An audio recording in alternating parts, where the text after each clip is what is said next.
บายดี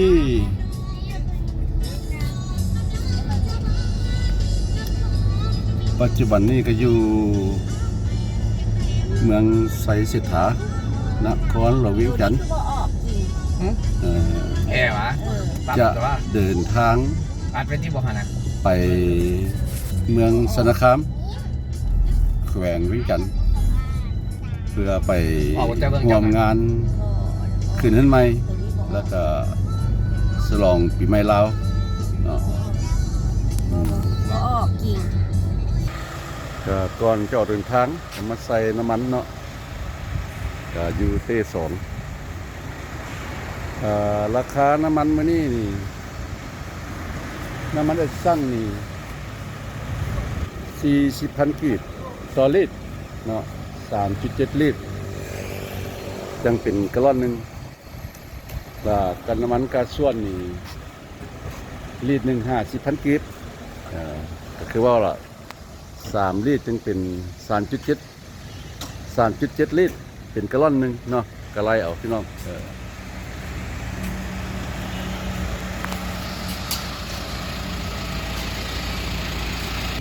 นี่กับบ้านวัดไตเมืองศรีโคตะบองนครหลวงเวียงจันทร์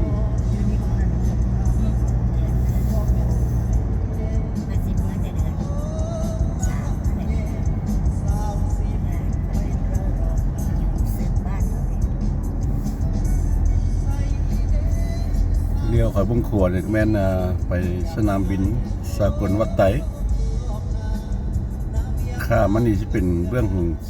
บ้านสีไข่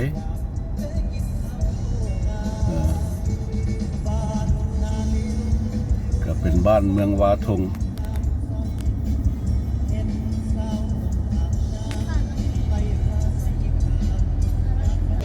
อันนี้สามแยกสีไข่เกาเลี้ยว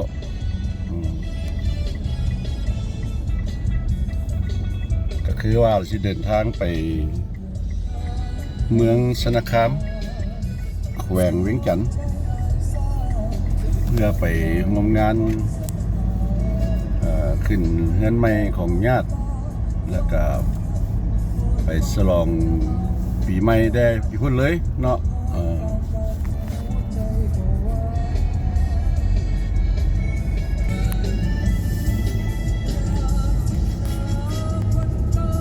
อันนี้เป็นบ้านสีบุญเฮืองเมืองศรีโคตะบองนครหลวงเวียงจันทร์แถวนี้แน่นครนี่สีเจริญหลายแต่พี่น้องเด้อพุ่นละจนไปฮอดเมืองสนคามพุ่นละเดี๋ยวนี้อยู่เด้เอาอันน่ะบ้านเขาปูนะปูชิมังนั่นเด้เดี๋ยวนี้อยู่แคมป์ของเส้นนี้เขาเจ้าก็เริ่มปูชิมังแล้วเพราะว่าข้าพเจ้าก็มาวัง3-4 มื้อหลังเนาะ3-4 มื้อหลังครับเจ้าก็มีคลิปเกี่ยวกับการ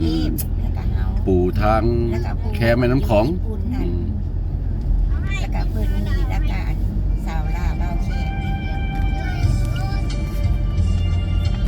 อันนี้เป็นบ้านเก้าเลี้ยวเมืองศรีโคตะบองนครหลวงเวียงจันทร์นี่แหละอันนี้บ้านดานคำหลังจากสีบนเฮืองเก้าเลี้ยวกับดานคำกับเมืองศรีโคตะบองนครหลวงเวียงจันทร์อยู่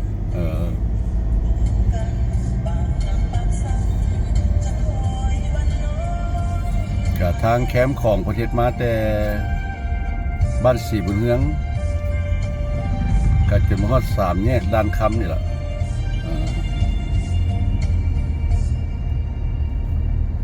ว่าของการปูทางคอนกรีตเนาะหรือว่าทางซีเมนต์เรียบน้ำคลองนี่ก็มาฮอดบ้านด้านคำพี่แล้ว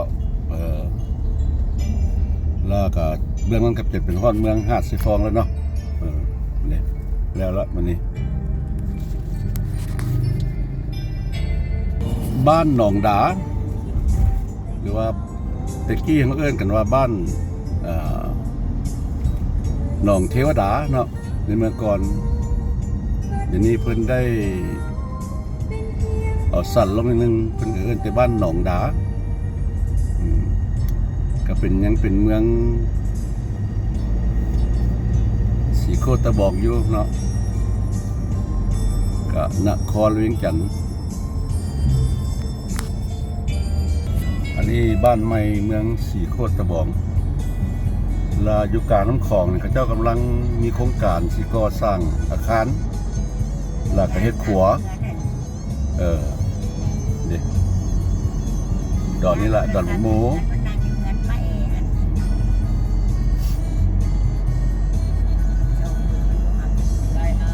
ตัวหาอาหารเนี่ย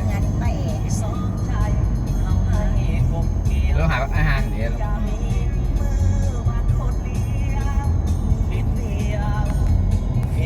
นี่เนี่ยเขาจะเปิดแล้วได้ส่วนหนึ่งบ่ได้นะส่วนด้ามคุณนางเด็กเปิดแล้วได้นะแล้วจังว่าในอนาคตนี่แถวนี้นี่สิมีความเจริญหลายพอเจ้ามาปลูกเรือนปลูกซานมาสร้างบอลลินต่างๆนี่เต็มอยู่แถวนี้ละ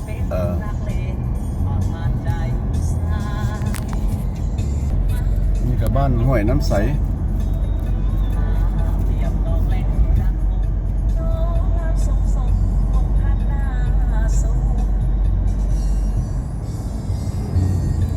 บ้านห้วยน้ำใสเมืองสีโคตะบองก็ยังเป็นนครหลวงเวียงจันทน์อยู่ต่อมากับบ้านห้วยห้อม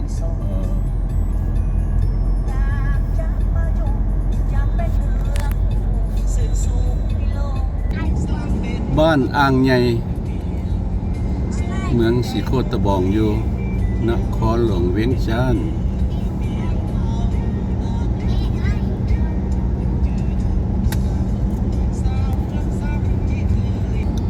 บ้านห้วยยางสมัยน้ำท่วมน้ำคลองขึ้นเนาะเมื่อปีกายแถวนี้ก็น้ำท่วมเหมือนกัน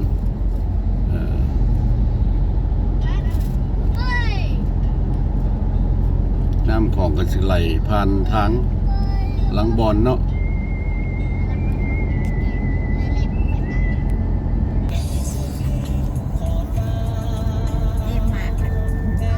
บ้านเฮาเนาะพี่น้องเนาะกำลังพัฒนาปูยอกปูยางแถวนี้ก็ได้เนาะก็เป็นทางเรียบแม่น้ำคลองไปเลยมื้อนั้นน่ะยาอมมันสีบัวค่อยเป็นกับใส่เจ้าให้เขากินว่าชื่อนะคะว่าเจ้าไปห้องการเป็นพาอยู่ห้องการเดี๋ยวนี้เขาเข้าเมืองสังทองแล้วพี่น้องเด้อก็เป็นเขตที่ว่าท่องเที่ยวแห่งหนึ่งของแหว่งเวียงจันทน์เนาะอันนี้จะเป็นเมืองสังทองแล้วก็จะมีห้านอาหารตามแคมทางแล้วก็เรียบแม่น้ำคลองไป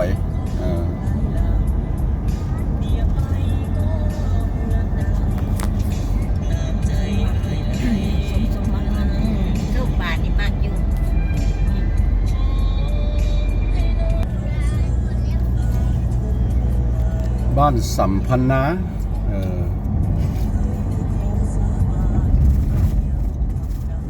ก็อยู่เมืองนาสีทอง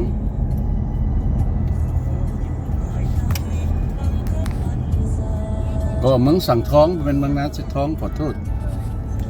เมืองสังทองดิเดี๋ยวนี้ก็จะเป็นบอลลินเขาเบิดเลยนี่กำลังปุ๊บทั้งเบื้องซ้ายนี่พี่น้องบอลลินเลย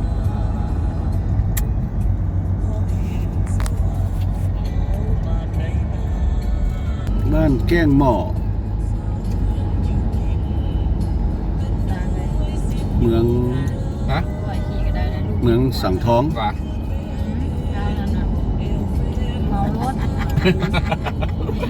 นี่ป้อนมันนี่เป็นว่ามีป้อนหมอกน้ำมันขึ้นมาอีกถ้าว่ามีวันใดมีป้อนน้ำมันก็ถือว่าเจริญ ตาเลือกก็ได้จริงลูกมันเมาหลุด งานข้างหลังอ่ะ ผู้อินหวะ บ้านปากตอนสามแยก ไม่ใช่ทงขาวนะทงขาว เพราะว่าทางธนาคารนี่เขาได้หลายเบื้องเดี๋ยวนี้เนาะ ตู้ตั้งหน้าทงขาวไอ้ บ้านน้ำตอน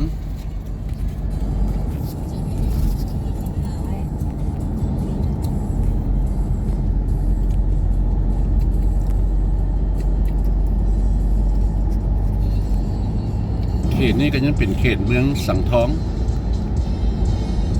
ก็ยังเป็นนครเวียงจันทน์อยู่แต่ว่าก็สิมีดินจัดสรรขึ้นหลายแถวนี้เนาะเป็นต้นก็มีนายทุนมาซื้อดินแล้วก็ปรับปรุงดินแล้วก็ขายต่อเนาะเพราะว่านายทุนหลายๆประเทศเขามาลาวนี่ก็มาลงทุนนี่ตามสังเกตนี่มันว่าหลายรูปหลายแบบ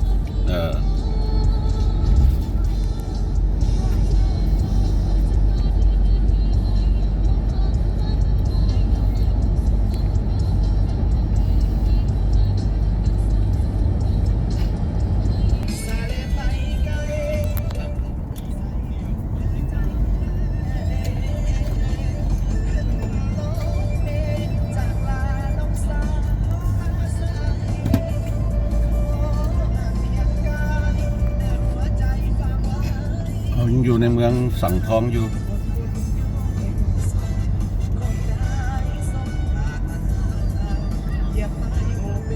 ก็จะเอิ้นบ้านอ่างน้อยเนาะ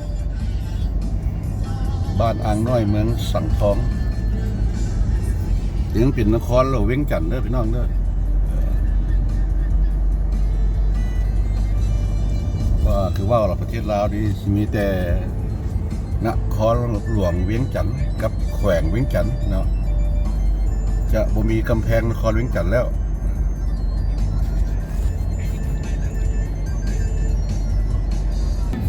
บ้านโคกแท้